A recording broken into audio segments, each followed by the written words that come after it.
Hey Kev, let's follow this trail over here. This looks like there might be something waiting down there. All right. Hey, wait a minute. Do you hear that? Yeah, I thought it was just me. What the heck is that? I don't know what that is. Whoa, do you smell that too? That's unbelievable. Hey, look. What the? Hey, look, those branches are moving over there. What the heck is that? Holy cow, is that what I think it is? Look at that thing. Oh my God. It's a freaking Sasquatch.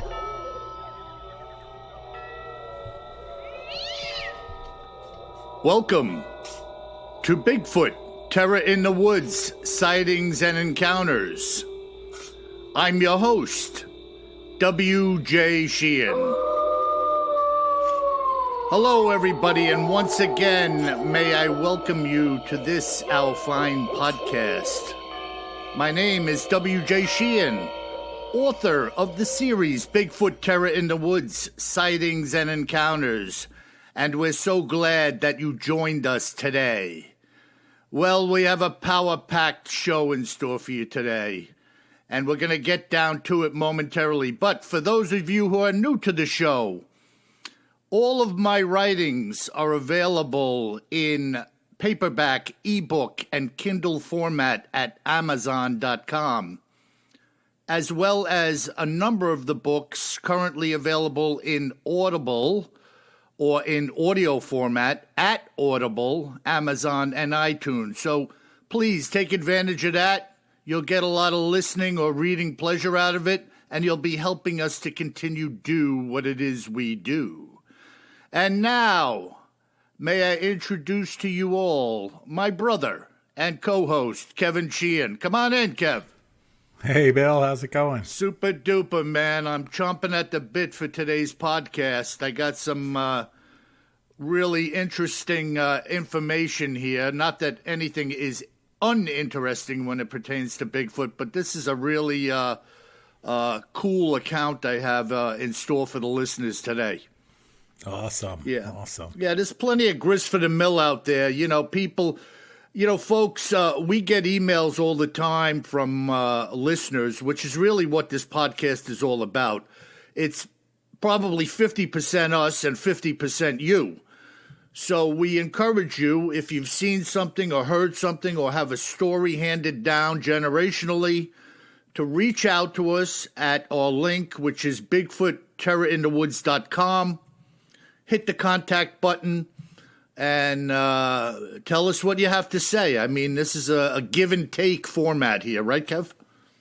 No doubt. It's all about the folks that are listening and the info that they provide us, both for and against the views that we share between us. And, Bill, I'm fresh back. I'm still a little tired, honestly. Fresh back from a week and a half in the Colorado mountains, out there snowboarding, and some of the deepest powder I've been in my life, and then also did a pretty crazy snowmobiling trip in a little town called Red Cliff out there, which was fantastic. But unfortunately, I did not see the hairy man, but I was looking everywhere. I did see a couple of times, I was looking at a ridge one time late in the day, and I saw some of these isolated bushy pine trees on the ridge, and there was a skier mixed in with them that was standing still, and I could see him move like he must have been hella skiing or something, because it wasn't a resort or anything like that. And I was like, oh, wait, what the heck? Yeah. But then I saw the snow coming off the back of his skis in the distance. Wow, I mean, that's really cool. I know I was telling you before you forwarded me that one gray, misty picture of the woods. And, when I look at photographs like that, you could easily enter into a scenario where somebody sees something moving or the snow falling from a branch as something parts the branch with its arm, Oh, no doubt. And I was also, this one, I guess a week ago Sunday, it was snowing like crazy out there. and I was up on the top of the mountain getting ready to do a run on the snowboard, and it was super quiet. It was the first lift of the day, and I heard this like knocking on a tree. I thought it was a tree knock. I still don't know what it was, but it was something knocking on a tree pretty close by. But I think it was a little too civilized to be running into the hairy man. But I was like, whoa, what the heck? Because it's so quiet. When you get that big snow and it's still coming down and you're on top of a mountain, oh, it's awesome. That's interesting, though, the knocking, because I don't know, with the amount of accounts I have under my belt in the books and what I hear, the less I believe that these creatures are not willing to come near civilized areas. Could be. I mean, maybe you want to try out my board, Yeah, maybe. That would be pretty cool, Bigfoot. Maybe. Crashing down the mountain on the board. I don't know how his feet would fit into the holders, though. Yeah, it's true. You'd have to open them up a bit. Out of my way. I got my size 13s, but they're not quite Bigfoots.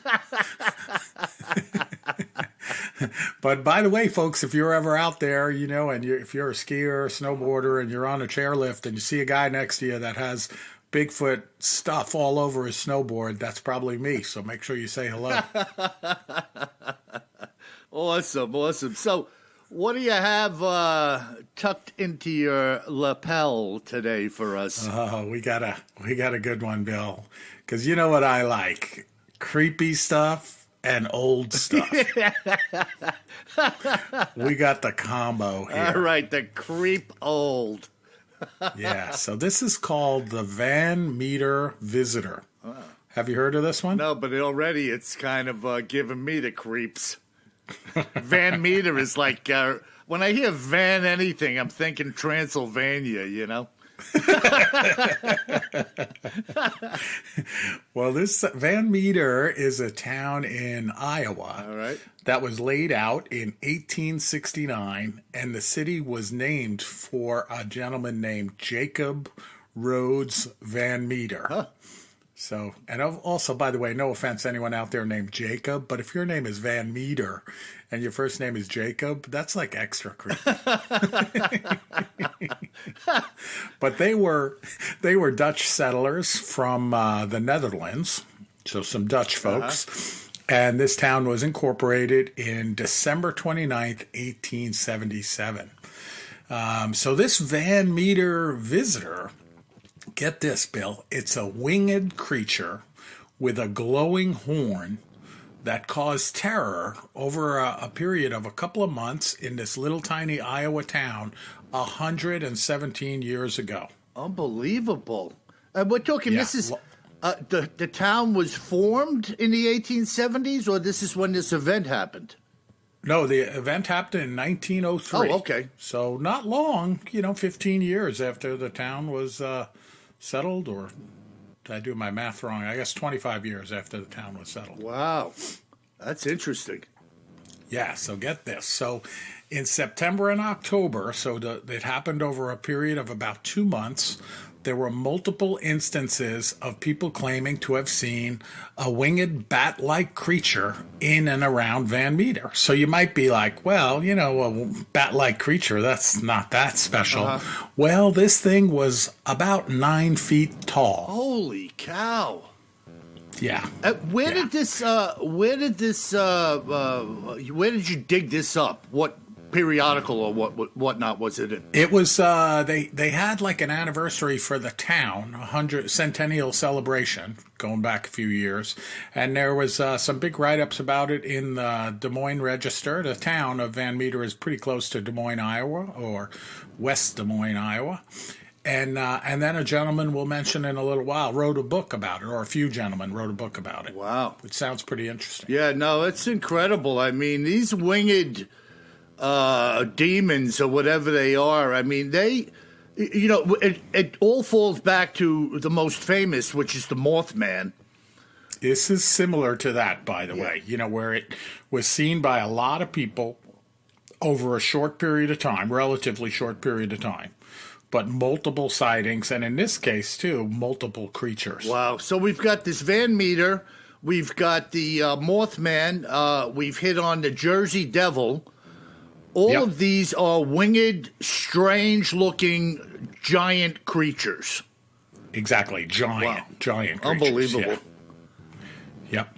So this legend. I forgot one of the best points. I don't know if I mentioned it, but this creature described as half human, half animal, bat-like wings, enormous bat-like wings in all the descriptions. But get this, Bill, a blinding light shooting from the horn on the top of its head. Wow.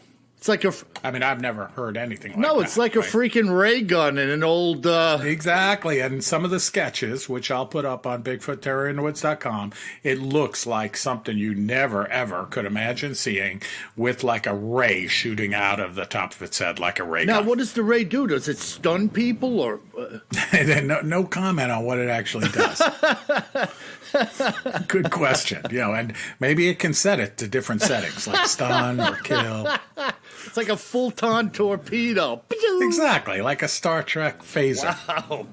Wow, that's incredible. Yeah, so this legend goes back, like I said, to the fall of 1903, when several of the most well-respected citizens reported this half-human, half-animal with enormous, smooth bat wings flying about town. So, and I'll put up some pictures of these gentlemen that reported seeing it, as well as other townspeople. Okay. And they get to another dimension here, too. They say in the descriptions that the creature is described as moving at speeds that the townspeople had never witnessed before. Yeah, well, of course, in that day and age, nothing moved at any of the speeds that we're used to today. No, you see some eagles and falcons and stuff flying around, but that's probably it. Right? And other than a shooting star. You know me, Kev, like what I love most about these old-time tales is I stick to my guns that these people were way more truthful and honest when they spoke of or presented something to another person or persons in their community. They were more sincere by a long shot than most of the people that you and I have contact with today. No doubt about it. There was no fooling around. I mean, I'm sure you had a couple of lunatics, as we do all the time, but I think in general, people looked a man or a woman in the eye and spoke with sincerity whatever they had to say, hoping they'd be well received. So, no doubt. And so in addition to describing it, with this shot of blinding light coming from its horned head and moving at speeds that they never saw before, they also all mentioned that it let off a powerful stench. Wow. So we got this, awful smell again, like we often have around many of these cryptids, including our favorite hairy man. And, I'm always jumping back on the demonic bandwagon, which I'm certainly on with this thing already. And no doubt. Yeah, no doubt. Always. I mean, I shouldn't say always. A lot of the time, there is a stench involved with the demonic. In particular, sulfur, the smell of rotting flesh, things like that. You'll hear this again and again over the years. That this is definitely associated with demonic entities or the presence of the demonic. Yeah, we definitely had it with the Goat Man a couple of weeks ago. Right, there's another one, the Goat Man. Yeah. So go ahead, bro.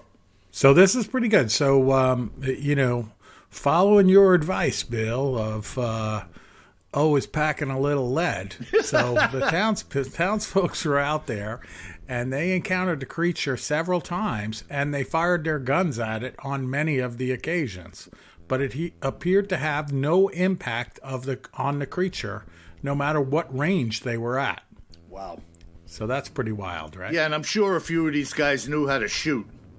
I think so. Yeah. And then on the first night it was spotted, the account says that it was flying across the building tops in the little town. And this is a little town, 1903. It looks like a Wild West town in the pictures. Again, I'll put those up on the website. Mm-hmm. And then the next evening, it was spotted by both the town doctor and bank cashier, and a gentleman named Peter Dunn, who took a plaster casting of what they show in quotes as great three-toed tracks. So this is another one of those three-toed cryptids. Yeah, and the three toes is like a lizard kind of thing. Exactly. These long, elongated three-pronged toes. The Rougarou prints. Some of the Rougarou have the three toes and the little heel spike. And we're gonna. You mentioned this cryptid earlier, so let me tell you a little more description here, and it'll definitely make you think of that one. On the third night, a man spotted it perched atop a telephone pole. So it must have been one of the first telephone poles. Another resident who saw it described the monster as hopping like a kangaroo, while a local high school teacher likened it to a devil. Wow. So it sounds a lot like the Jersey Devil, too, right? Absolutely. And, when you think of hopping, hopping reminds me of the birds I see on the ground. Yes. The wings, they don't really walk, although I've seen hawks on the ground kind of strut along. But most of the birds, the smaller birds, they hop. They jump around, they spring around, No doubt about it. Maybe this is part spring-heeled Jack. Maybe. There you go. He seemed never know. He seemed a little more human. Extra freaky. Yeah, I love all these freakiness we've covered over the past, Bill. They all come up. I'm sure we're missing half of them, too. Yeah. So frightened and also angry by what they had witnessed, the townsfolk followed the creature to an abandoned coal mine that was near an old brickyard right on the edge of town, where they heard noises coming from the mine. Wow. And this is a quote. It reads a little funny. I guess it's, older grammar or whatever. But it's from the Des Moines Daily News from October 3rd, 1903. Wow. And it reads, presently, the noise opened up again, as though Satan and a regiment of imps were coming forth for battle. Now, this was out of the mine? Yeah, out of the mine. Wow. So they definitely thought it was something satanic as well. Wow. And see, this is what people relate to who are spiritual and in a quiet community and without a lot of distractions. When something like this happens, this is really an event. This is not something that's brushed off. I mean, you can imagine this little town was abuzz with conversation about what was going on. Just like the Mothman sightings, right? Which occurred over a relatively short period of time. At least the original historic sightings. People claim to have seen him since then, and that. But that original set of sightings was hundreds of sightings, I think, over a 30-day period or so, as I recall. Yeah, this thing was a regular visitor around the area. Yeah, and get this. So not only did they see one monster, but they write about seeing the monster appear together with a smaller version of itself. Holy smoke! Yep. The spawn of Van Mita. Son of Jacob. Son of Jacob. Yeah. Super creepy. And so then they write about one of the encounters they had with the townspeople, and the quote here is fantastic. It says, "The reception the creatures received would have sunk the Spanish fleet. Wow. But aside from unearthly noise and peculiar odor, they did not seem to mind it, but slowly descended toward the shaft of the old mine. And the creature was never seen again." So at that point, they never saw it again. And they say the amazing tale has survived and been retold for a couple of generations. And now it's was written about in a book. Let me tell you about the book here. I want to make sure I get the title correct. The Van Meter Visitor, A True and Mysterious Encounter with the Unknown. And it's by 3 authors, last name Lewis, Voss, and Nelson. Wow, pretty cool. Yeah, super cool. Yeah, no, that's the ancient stuff is really incredible to take hold of because it's out of our realm. It's from a time and place where there was far fewer people around. Everything was still kind of primitive and very much old school. And you can only imagine man, woman, and child what they were thinking going out of their homes under the fear of this thing being around or seen hopping around on rooftops. The mothers were probably guarding their children, you know? Oh, no doubt about it. I mean, these authors, they said when they were out there talking to different people, again, it's Chad Lewis, Noah Voss, and Kevin Lee Nelson, and then a local librarian by the name of Jolena Walker helped them find some of the materials, I guess from the town archives to write about it. They talk about how it must have completely terrorized the town seeing this thing. Again, 9 foot tall, bat-like creature, horn on its head, the sketches in that, it looks like a unicorn horn, and then with a bright ray of light shining out of the horn in front of it. That's crazy. I mean, what the heck? Now, if you saw that today, you'd be terrified, let alone 1903. I'd be flipping out. Exactly. And again, no matter how big you are or what you think your skills are, what are you going to do against something like that? No. Yeah. Now, did anybody, in any of the reports, was anybody hit with this beam of light, or was it? They don't mention anything of it. So it's very weird, man. Very freaking weird.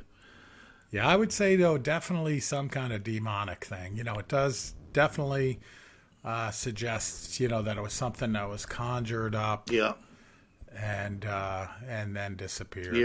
Yeah. And there were things out there. I mean, the human mind or a human being, we look at things that we know or that we've learned of, and I would venture to say that over the years, the decades, the millennia, that any time a human being sees something that is out of the realm of its knowledge base, they look at this, or we look at this, as some type of magic, something odd, something, Right. But the reality is, there are so many things out there that we have no knowledge of and possibly never will. We're left guessing. We're left to talk about it. And for people who speak about it, you're left holding the ball of ridicule for having done so. And the Bigfoot really falls into that same realm. Not so much as a freaky deaky event as the Van Meter devil or whatever this thing is, but still, Bigfoot has components to it that people have no understanding of, and therefore they look at it as like this weird or magical type of thing, and it's held in disbelief. Yeah, no doubt about it. No doubt about it. So super cool. And again, getting back to how you opened up today's podcast, Bill, any of you out there in Iowa, or maybe you're from Iowa and you remember hearing about the Van Meter visitor, give us a shout out. Send us a note. Yeah, and listen, if it turns out that Van Meter was your great grandpa, we'd like to hear about that too. That's also cool. Yeah. Yeah, Bill, Grandpa used to tie one on and put on his suit. And if you're mad at me for saying that Jacob Van Meter is a creepy name, and you do reach out to us, maybe we'll send you an autographed copy of a book. Hey, that's a good idea, Kev. With an apology in it. That's a good idea. Let's have a little contest today before I get into my account here. What do you think we should ask of the listeners who want to enter? Yeah. You're throwing me here. All right. You got me cold. How about this? And how about that? How about creepiest small town cryptid?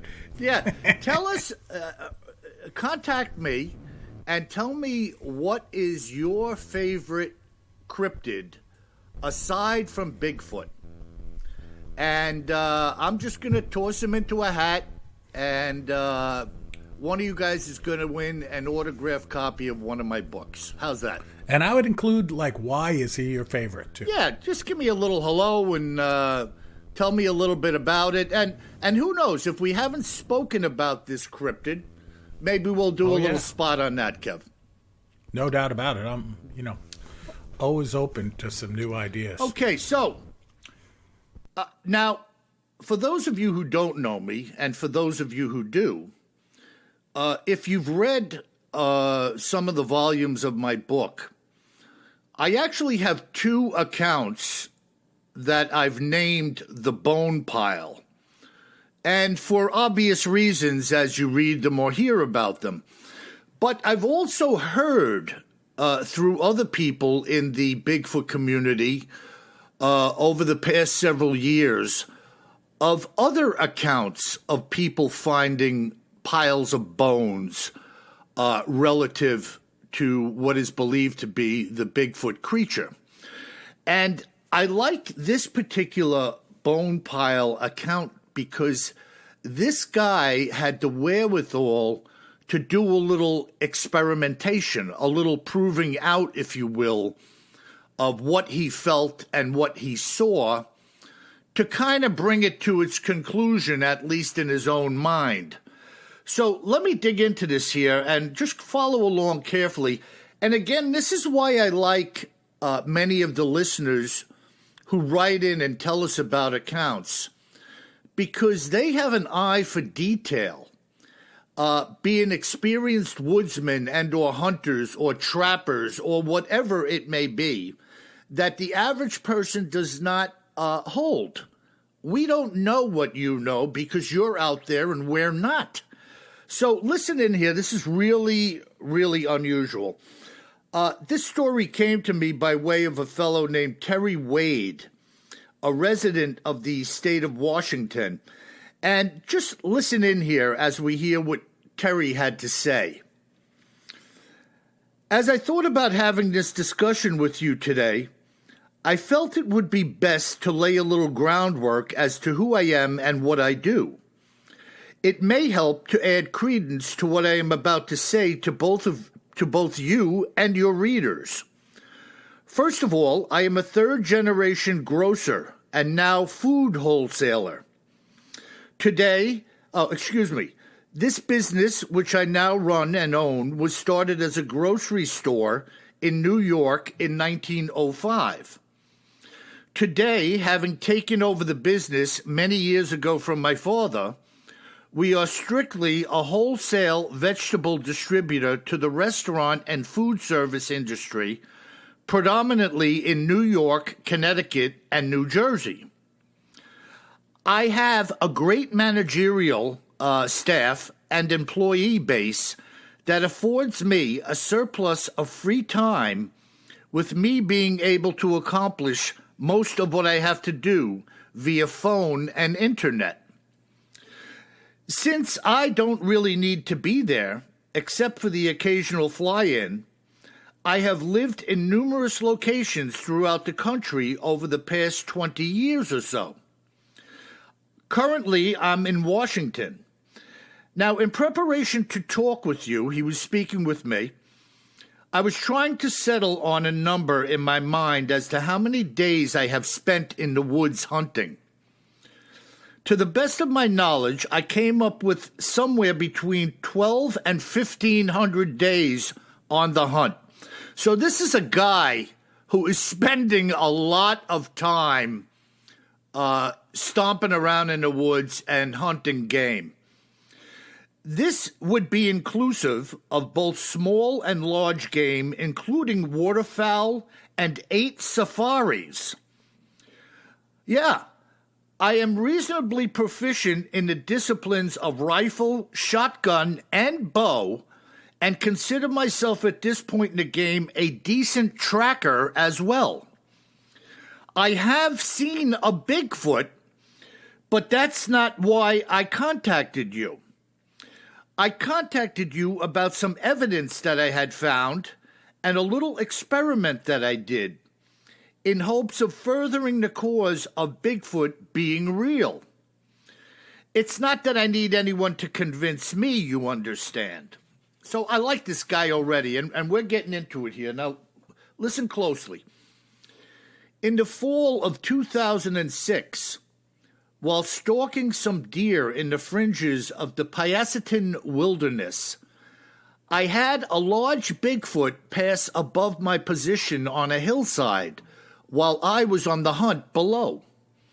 As I said, I'm not here to speak of this sighting because I frankly don't have much to say about it. I saw it, it was real, and that's it. What I do want to talk about is the subsequent bone pile that I came across and my experimentation regarding it. In 2008, I was stalking in the area of the Henry M. Jackson Wilderness, west of Ceylon, when I came into an area that was devoid of, shall I say, all warm-blooded animals. It must have been for well over a mile before I realized that there was absolutely no creatures, be they great or small, to be found in this area. A fact that was extremely unusual in and of itself. A short time later, I came upon what I will describe as a small clearing, which was scattered with the bones of just about everything that lives in these parts. I'm talking from skulls to legs and everything in between. Now, it's not that I stood there counting or anything like that, but there were so many bones from so many different animals that it would be impossible to determine what belonged to what. And just so you understand, if you were to shoot a deer in the woods and leave it be, in 6 months' time there would be zero trace of the animal's body left. In fact, it is my opinion that the skull is the last to go because that is virtually the only thing I ever find when hunting. Perhaps there is less marrow in the skull, but other than that, I really don't know why this is. Regardless, the fact that all of these bones were here and that there was no wildlife around really got my attention. I decided to do some experiments in the area over the next year or so. It was some 3 months later that I came into the same area again and took down a deer about 2 miles away from this bone pile. Now, what I did was not right as it pertains to hunting, but this was an experiment, and for just this one time, I broke all the rules. I shot the deer and left it in the woods so that I could come back to it over time and log what happened to its carcass. I had seen a show about a place called the Body Farm many years ago. This was an outdoor forensics laboratory where human donor bodies were allowed to remain in various states outside in order to determine the rates of decomposition under a variety of circumstances.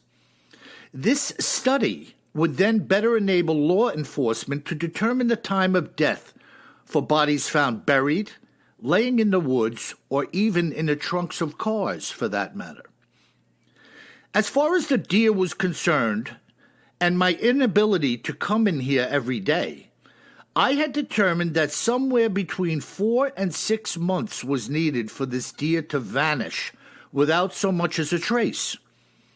There was absolutely nothing left, and this had happened less than 2 miles away from the bone pile, which was still there and untouched. I must also mention that any hunter worth their salt will tell you that no predatory animal, be they bear, lion, wolf, fox, coyote, or anything else, will take their kill back to the same location over and over again. Whatever they don't eat will be eaten by something else, and fairly quickly. So, having done my little experiment only 2 miles from the site of the bone pile, I went back and set up 3 game cameras in low and high positions near the pile and left them for a month. When I came back in and retrieved the cameras, not so much as one picture had been taken. I reset the area and came back a month later, finding 2 of the cameras missing and one smashed on the ground. It looked like it was hit from the front side with what I will describe as a punch. I say this because there was no damage, such as a rock or a log would have done, to the plastic that was visible to my eyes.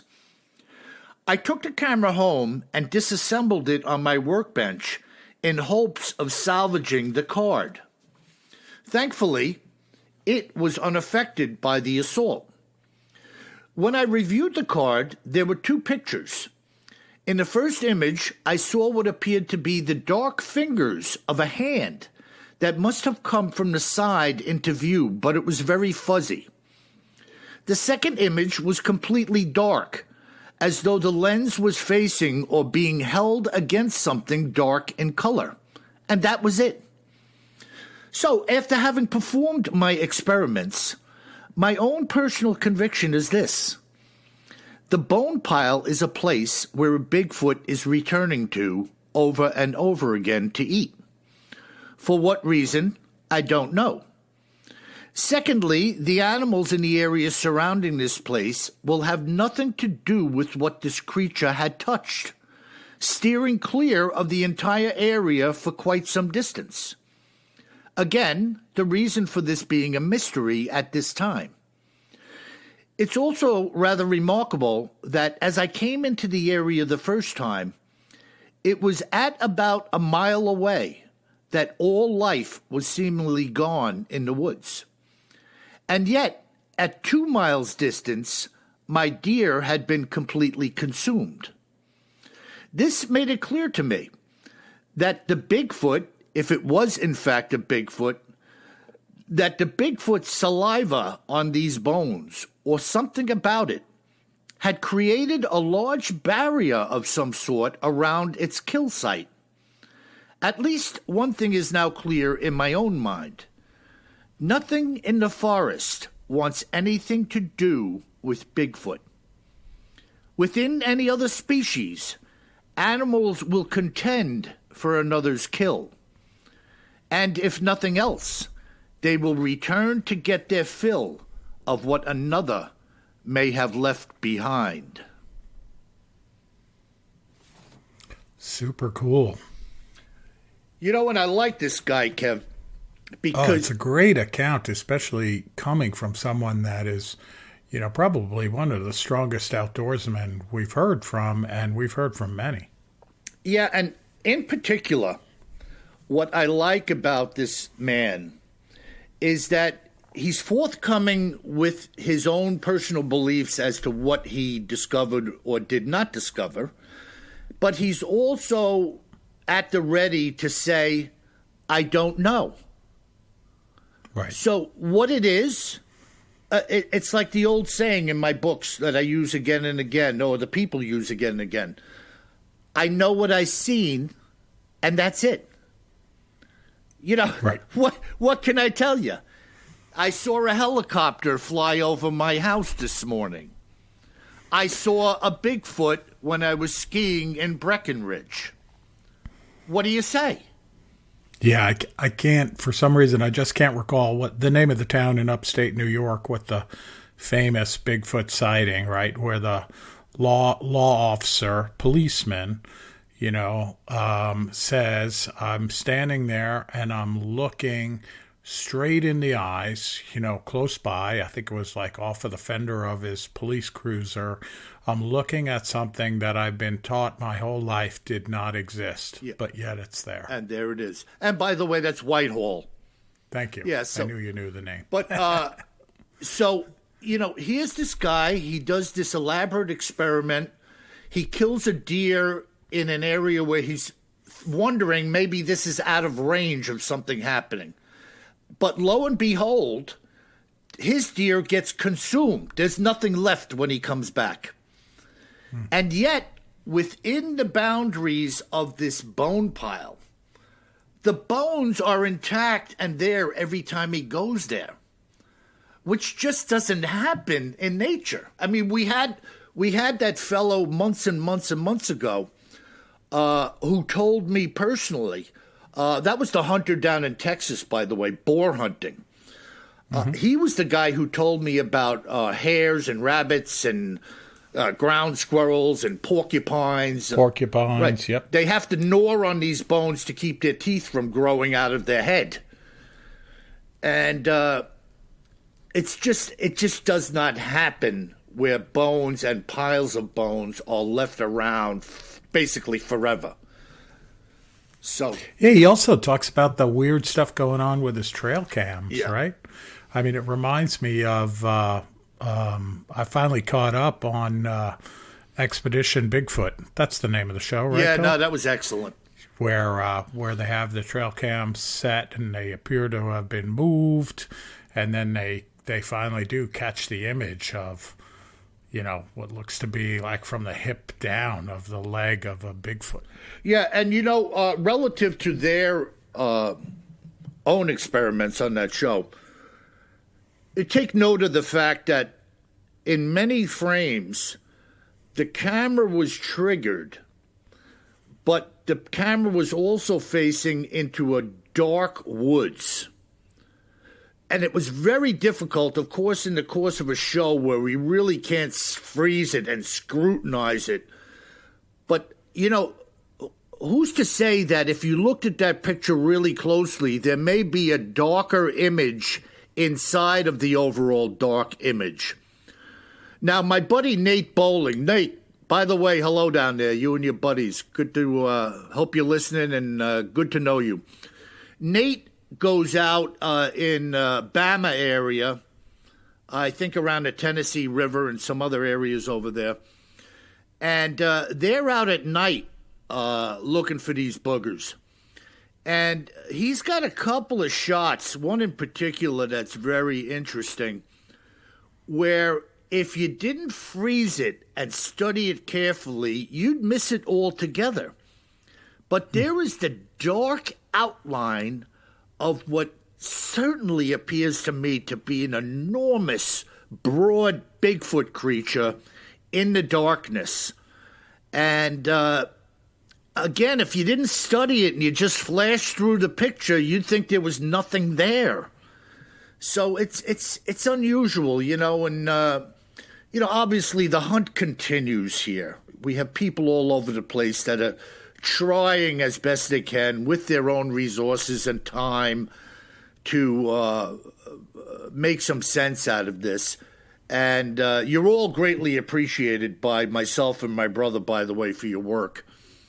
And here we have another guy running his experiments as best as he can with his resources and time, trying to make some sense out of an unusual situation that he runs across in the woods. Very odd, huh? Very cool. Yep. Very cool. So that's a special account. I like it a lot. Yeah. Yep. So what do we have in store today from our listeners? Yeah, we got some good listener mail. Thank you again, everyone, for sending in your ideas and observations and comments. So we start out in Idaho with Patty. And Patty writes, I was particularly baffled by the accounts of rock apes in Asia, especially having been encountered during a wartime scenario. This is the first I've heard of it and was wondering how such a thing could remain under the radar, so to speak. Great show. Fantastic. And Patty, first of all, thanks for chiming in with us. You and me both, and I'm sure Kevin, Patty, are baffled by this rock ape thing that seemingly came out of nowhere on the podcast, right, Kev? No doubt. Yeah, like we had it referenced a couple of times in in viewer mail, Right. and by different folks, more than a couple of times. And I always say viewer mail, Bill. I don't know what's wrong with me. Yeah, it's okay. This is so vivid to me. I think we're looking at it, but it's listener mail. Exactly. But we've had it come up, several times in listener mail, and then we started looking into it more, and it's pretty cool. I mean, getting to your point of how you couldn't have heard about it along the way, one is, of course, my guess would be these brave folks that were over there fighting saw some awful stuff, during their tours of duty, and they probably just don't talk about it much, didn't talk about it much when they came back. Seeing these rock apes was kind of compared to all the other atrocities that they saw and experienced every day. The rock apes were really nothing and not worth mentioning, so to speak. Yeah, Kevin, something that comes to my mind, when you're coming back from a war situation, these guys' heads are spinning. I mean, they're rattled, and maybe they think to themselves, best left unsaid, or people are going to think I lost my mind over there, as well as having the crap scared out of me being in combat. So, and I think that's a great point, Bill, because they were already, not given a great welcome by any stretch when they came home, and then they didn't need another reason to be discriminated against or, hassled. That's correct. And something, a big shout out from me and my brother to all of our veterans out there. And in particular, as we're talking about these rock apes today, to the Vietnam vets, we appreciate everything that you did and the people that you are. And kudos to you. I don't give a rat's ass what kind of welcome you got or didn't get. I don't understand all of that nonsense, but what I do understand that you are some brave, brave men, and all of our vets are to be honored in every way, shape, or form that we can. So, no doubt, and especially in the crazy world we're in right now, between the COVID-19 virus and all of the unrest between governments and the folks that are serving now, we definitely have a lot of thanks and gratitude for all of you. Yeah, something, and I don't know how we get it. Well, I know how we got on the bandwagon. We're uplifting and supporting our troops is what we're doing here for a minute. Right. I was at the gym yesterday morning. There's an older guy that I catch down there working the circuit, and then we get to talking. I see this guy a lot, and yesterday I learned that he has 2 artificial wrists. And I said to myself, well, I mean, there's a lot of things we don't know about people we meet, right? So the conversation opens up that he was grabbing the basket on the side of a Huey in Vietnam, getting prepared to adjust it or move it around to put a body in it. I didn't get into with him whether the body was dead or wounded, whatever. And some creep fired a rifle shot that went through both of his wrists while he was steadying the basket. Can you believe that? The bullet came across one side through one wrist, left or right, it doesn't matter to me, and went directly through the other wrist in a straight line while he was holding this basket.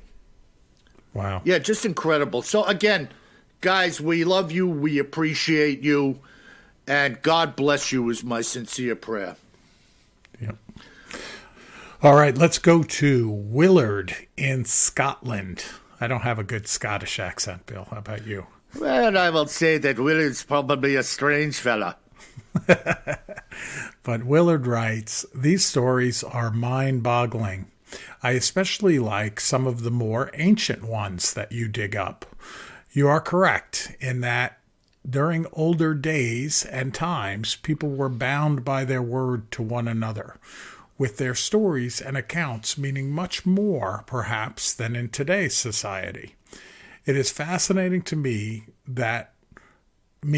what those who have gone before us experienced on their own, and many times without any help available should something go wrong.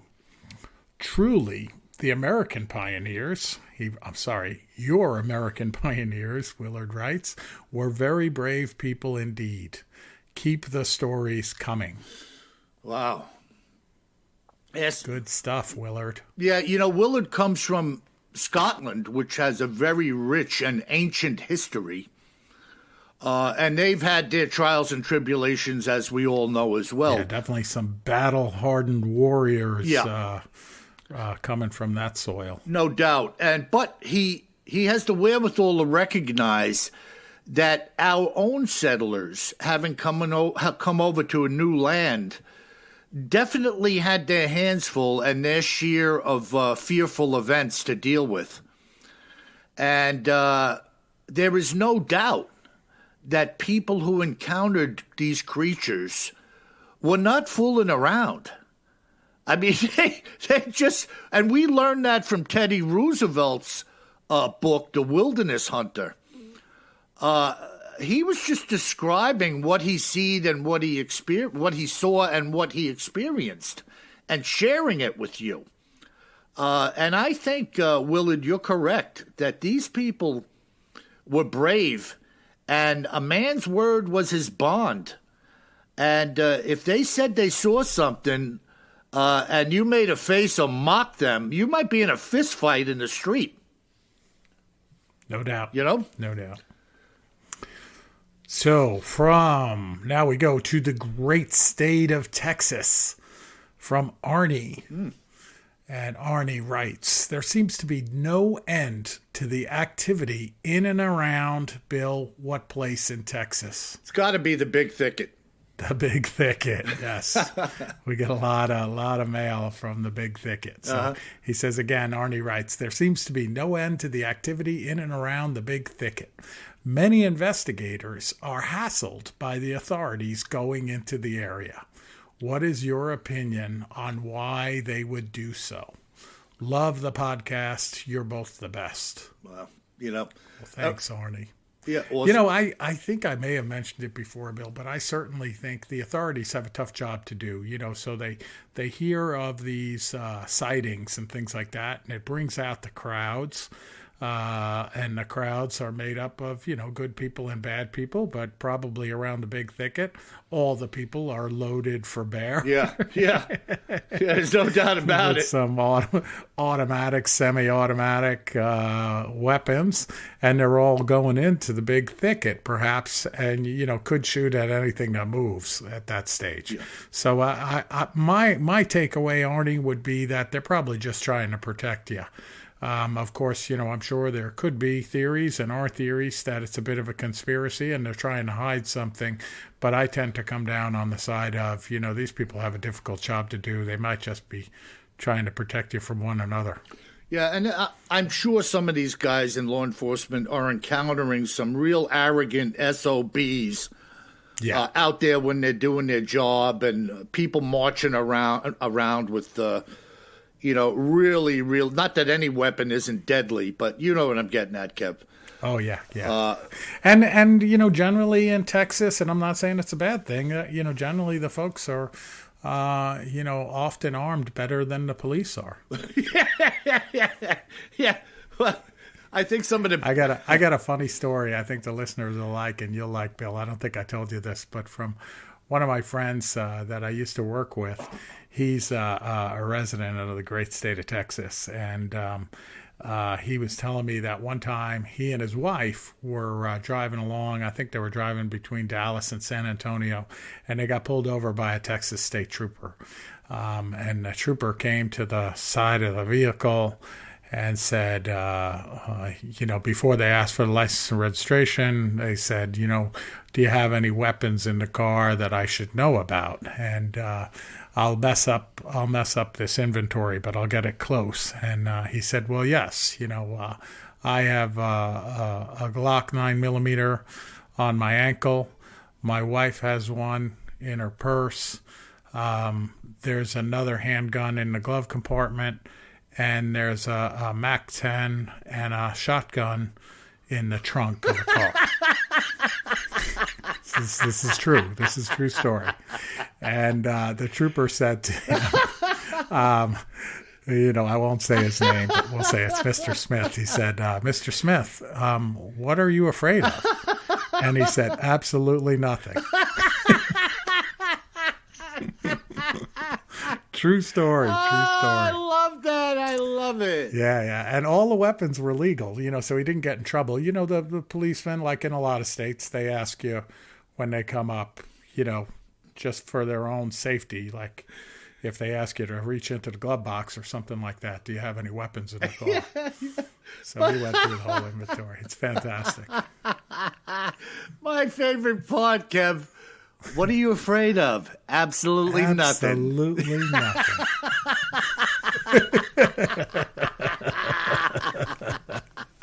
Oh my goodness, that was excellent. All right, folks. So that's it for this week. We really thank you for your continued 5-star reviews. Please, while you're listening right now from your favorite podcast player, just give us a swipe and give us 5 stars. It allows us to keep producing great podcasts and also continuing to improve our podcast over time. So thank you very much. Yes, and my fine feathered friends, if you also would like to be able to make the statement that I am afraid of absolutely nothing, always carry more gun than you think you're gonna need. Sleep tight.